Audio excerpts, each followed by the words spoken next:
Dead in the Water is one of those weird games that mysteriously comes into your life out of nowhere, and is an example of a game that for some reason, you're the only one that even knows about its existence.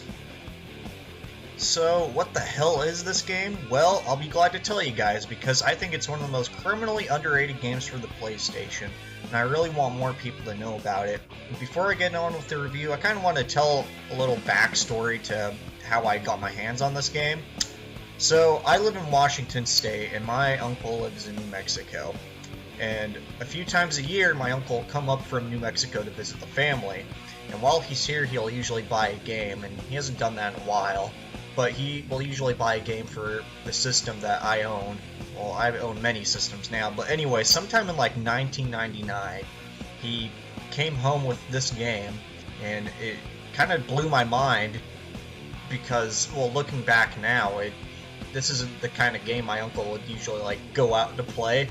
He plays games more like Star Trek Bridge Commander, like, you know, flight simulator combat games. So, looking back now, this game is kind of mind-blowing to think that he would get a game like this, and I don't know, this game was like a mainstay between me and him for a while, and, you know, in the past 3 years I rediscovered this game, and, well, I've discovered that no one has ever talked about it on YouTube, and it is my duty to promote this game. So, let's get on with the review, shall we? If you take the popular arcade boat racer Hydro Thunder and take the popular car battling game Twisted Metal for the same system, and put the two together in a weird, wacky experiment, you get Dead in the Water. Dead in Water is a boat combat / racing game made by Player One Studios and published by ASC Games in 1998. Sadly, there's no information I could find when it came to the making of this game. The only thing I could tell you is that the critics back in the day gave it average scores, and on the IGN reviews, the community seemed to think it was a great game, so take that for what you will. So when we beat the game up, you get the option of choosing two tournaments to participate in, the Racing Tournament and the Battle Tournament. The Racing Tournament is pretty much self-explanatory. During the races, you're able to pick up power-ups to blow up your competition out of the water, which can help in winning races. And from my experience, there doesn't seem to be any issues with rubber banding, an issue that plagues most racing games. But this isn't just a racing game. The Battle Tournament is essentially deathmatch, in which you have to be the last boat standing in every match by any means possible. In my opinion, this is the best game mode to play. There are 13 characters to choose from with their own unique boats, special abilities, and backstories. As you play through the tournaments, you'll earn cash to upgrade your boats, which includes armor, better engines, firepower, and also you can buy power-ups that you can use at the beginning of each round. The power-ups in this game range from your basic missiles and torpedoes to power-ups like a shockwave that can make ripples in the waves to send boats flying if you're trying to get away, to getting shields and turning yourself invisible. Having the ability to buy things in this game adds a whole new dynamic to a game like this, since there are many ways in which you can customize your boat for different situations.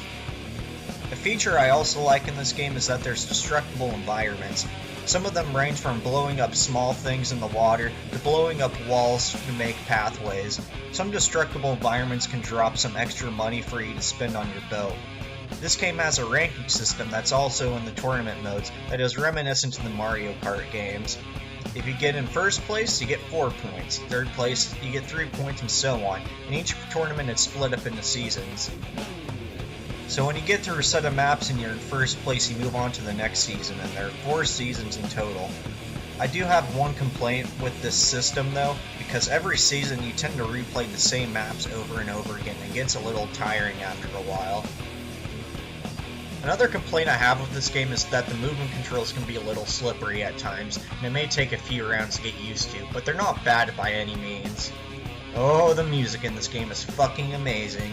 The game's soundtrack really gets you in the mood to blow shit up, and it's almost on the same level as the Doom soundtrack.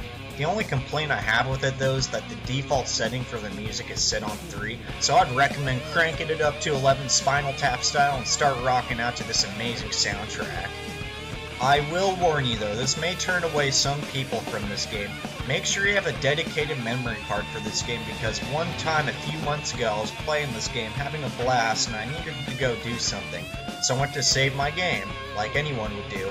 So when I got back from what I was doing, I turned my PlayStation on and noticed that all my save files were gone from my memory card, that the only game that was on it was Dead in the Water. So if you value your save data, make sure you have a backup memory card for this game.